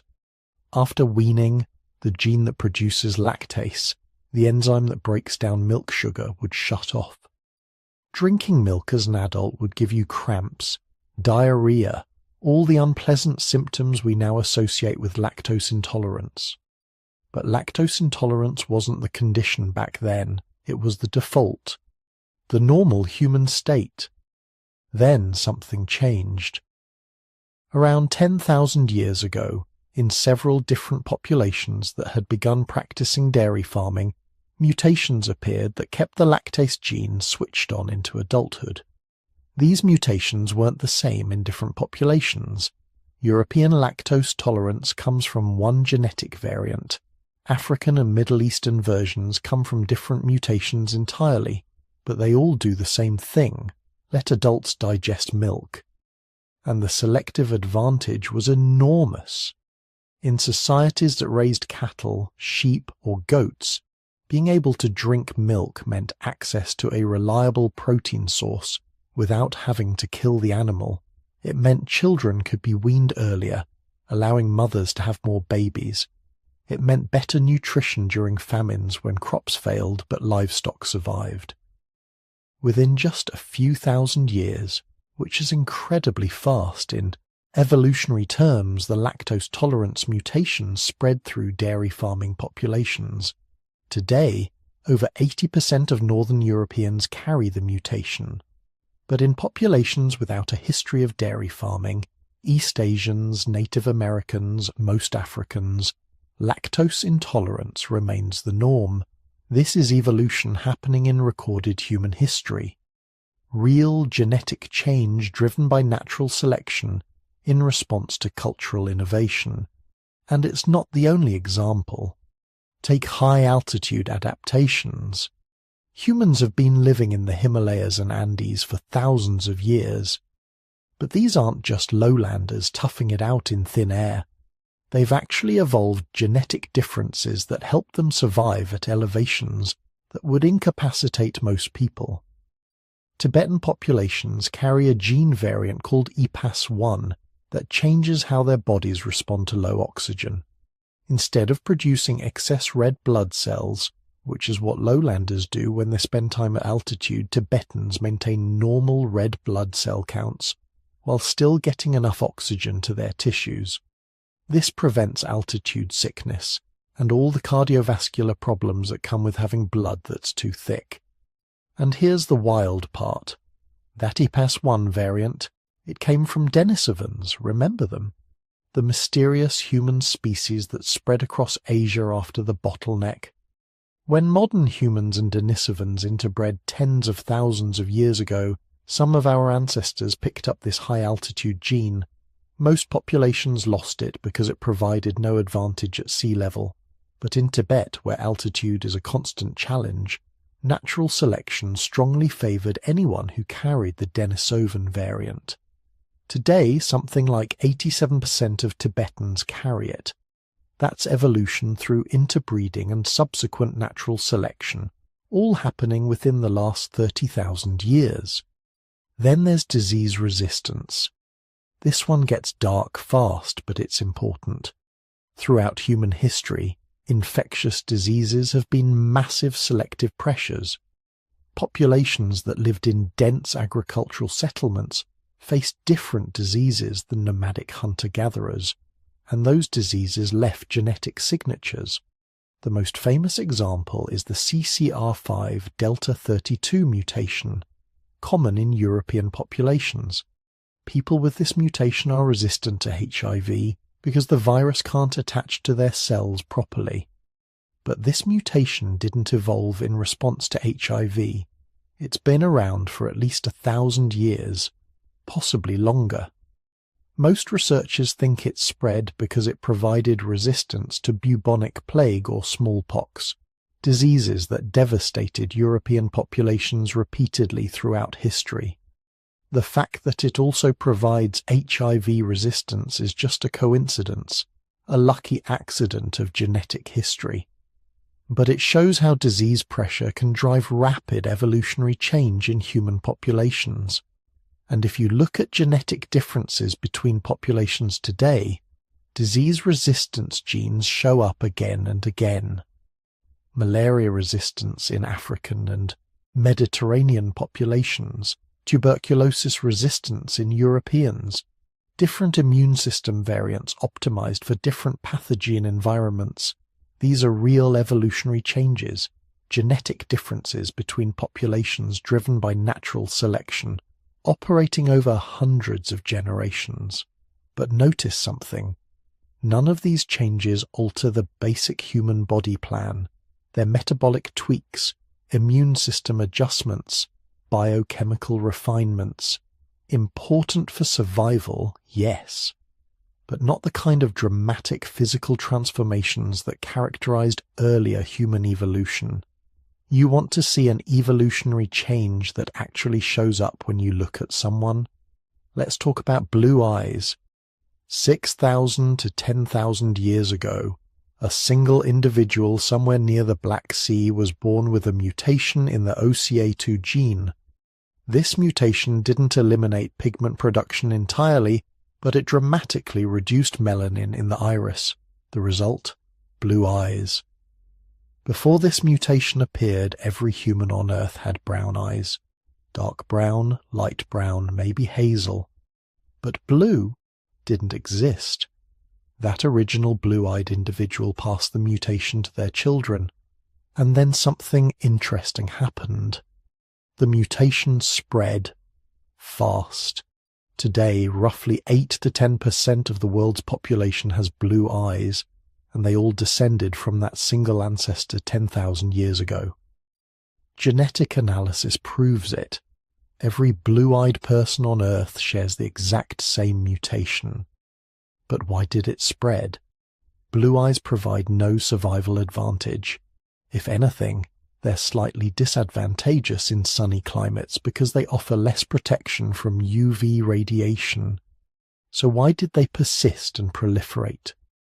Most anthropologists think sexual selection. People found blue eyes attractive, novel, distinctive, and in small populations where everyone knew everyone else, having a rare trait made you memorable. Maybe it made you more desirable as a mate. Over hundreds of generations, this preference was enough to spread the mutation from one person to hundreds of millions. That's evolution driven not by survival pressure, but by mate choice. Still natural selection, just a different kind, and it created a visible physical change that appeared entirely within recorded human history. Then there's stuff that's happening right now Changes so recent we can track them in real time. Wisdom teeth, for example. More and more people are being born without wisdom teeth, or with wisdom teeth that never fully develop. Some researchers estimate that 35% of the global population now lacks at least one wisdom tooth. Why? Probably because we don't need them anymore. Modern humans have smaller jaws than our ancestors, probably due to softer processed foods that don't require as much chewing. Wisdom teeth, which once helped grind tough plant materials and raw meat, now mostly just cause problems, getting impacted, requiring extraction. There's no strong selective pressure against wisdom teeth. We live long enough to reproduce whether we have them or not. But there might be a slight advantage to not developing them. Fewer dental problems, less pain, lower risk of infections. Over many generations, that tiny advantage adds up. Not quickly, but measurably. Other minor changes are happening too.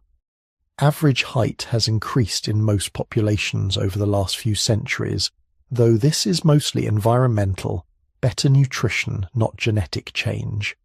Skull shape has shifted slightly in some populations, becoming less robust, more graceful.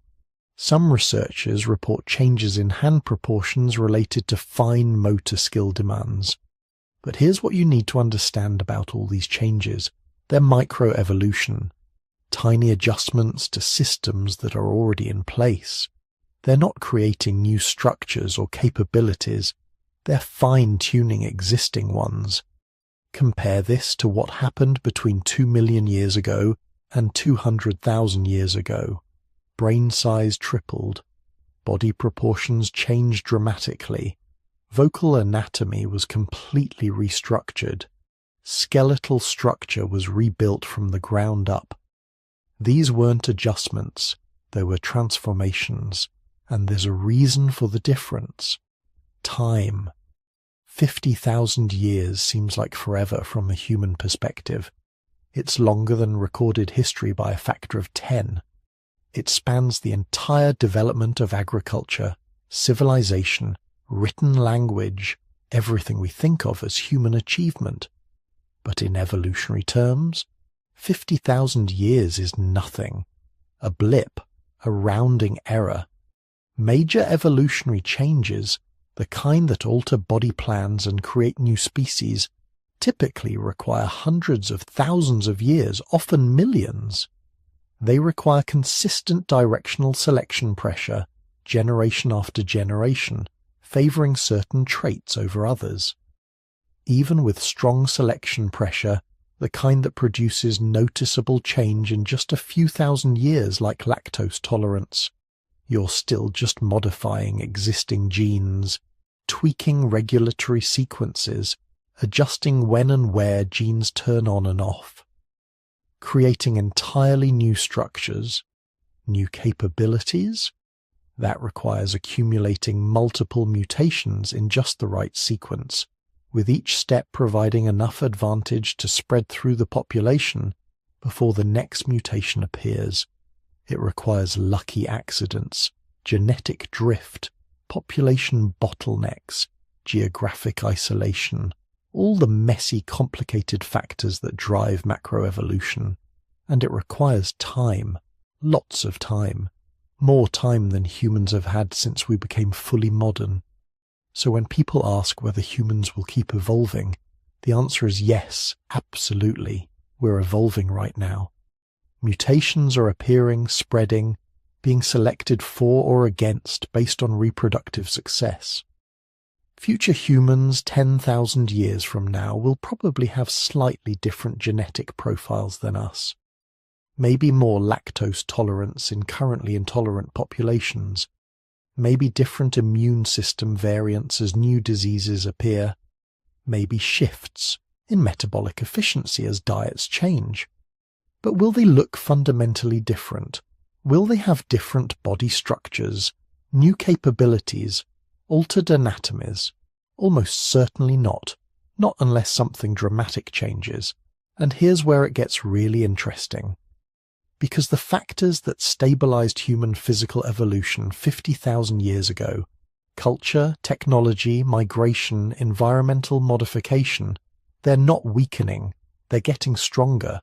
Modern medicine eliminates many selective pressures that once shaped human evolution. Genetic conditions that would have been fatal 10,000 years ago are now survivable, even curable. Individuals who wouldn't have reproduced in ancient environments now have children who carry their genes forward. This isn't stopping evolution, it's changing what traits get selected for. But it's also further reducing any pressure for major physical change. Global migration and interbreeding are accelerating. Geographic isolation, one of the key factors in speciation, is essentially impossible now. Humans from different continents meet, marry, have children. Any genetic variants that appear in one population can spread to others within generations, and our technology keeps improving our ability to modify our environment rather than adapting to it. Too cold? We build heated shelters. Too hot? Air conditioning, high altitude, supplemental oxygen. We engineer solutions faster than evolution could possibly adapt our bodies. Some futurists speculate about directed human evolution, using genetic engineering to make changes that natural selection never would. Enhanced intelligence, disease resistance, longevity. But that's not evolution anymore, not in the biological sense. That's design. Real evolution, natural selection operating on random mutations across generations, is still happening, still creating subtle changes in human populations. But the age of major human physical evolution, that ended 50,000 years ago when we became smart enough to change our environment instead of letting it change us. We're not frozen, we're not done. We're just no longer changing in ways that would make us look different if you could see us all lined up, generation by generation, stretching back to the beginning. The motorcycle got refined, but it's still fundamentally a motorcycle, and it probably always will be. So here we are, 50,000 years later, physically almost identical to those ancestors who walked out of Africa. Same body structure, same brain size, same basic genetic blueprint. We've built cities that scrape the sky, split the atom, walked on the moon, and connected the entire planet with invisible networks of information. But our bodies, they're basically unchanged. This is the paradox that started our journey tonight. Why did we stop evolving physically when evolution never stops for any other species? Now you know the answer. It's not one reason. It's a perfect storm of factors that all converged at the same unique moment in our species' history. First, the bottleneck. Those 117,000 years of near extinction didn't just reduce our numbers. They fundamentally changed how evolution works for humans. We lost the genetic diversity that fuels rapid physical change. Every human alive today is so genetically similar that we're all essentially cousins. There's just not enough variation for natural selection to work with. The raw material of evolution, the mutations and variations that drive physical change, they're scarce in our species. We're too alike, too uniform. The bottleneck saw to that. Second, culture replaced biology. Somewhere during or after that desperate struggle for survival, we made a trade. Instead of adapting our bodies to new environments, we adapted our tools, our clothing, our shelter, our social systems. Why spend 100,000 years evolving thicker fur when you can skin an animal and wear its hide? Why spend millennia developing stronger teeth when you can invent cooking? Every problem that would normally require a biological solution, we solved with culture instead. And culture evolves infinitely faster than genes. A good idea can spread across the entire human population in a single generation. A genetic adaptation takes thousands of years minimum. Third, the brain trade-off. That massive energy-hungry brain sitting in your skull, it's consuming 20% of your calories right now. Just existing, thinking, processing the words you're hearing. That kind of energy investment means there's nothing left over for other major physical modifications. Evolution gave us intelligence, and intelligence made everything else unnecessary. We became the species that thinks its way out of problems instead of growing its way out of them. Fourth, environmental control. We don't adapt to environments anymore. We create them. Humans live everywhere from the Arctic to the Sahara, not because we evolved different bodies for different climates, but because we brought our preferred environment with us. Fire, clothing, shelter, now heating and air conditioning. We've essentially frozen the selective pressures that would normally drive physical evolution. The environment can't shape us anymore because we've learned to shape it first. But here's the really profound part. We didn't just stop evolving physically. We became the first species in Earth's history to control its own evolution, not through genes, but through ideas. Every generation we pass down not just DNA, but knowledge, stories, technologies, ways of thinking. This cultural inheritance evolves and adapts far faster than biology ever could. We are shaped more by the ideas we inherit than the genes.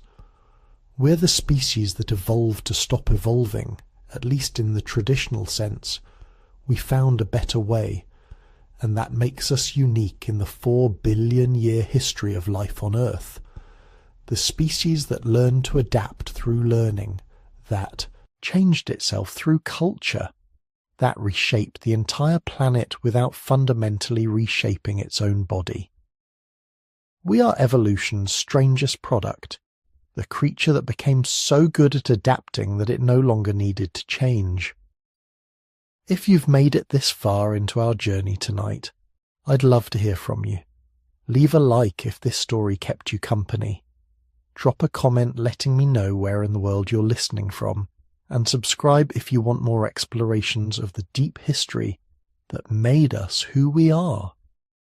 Now let that settle into your thoughts as you drift off. You are the descendant of survivors, the product of a crisis that almost destroyed our species, the inheritor of a genetic legacy refined by the worst conditions imaginable. And somehow, against all odds, you're still here, still human, still essentially unchanged for 50,000 years, because we became the species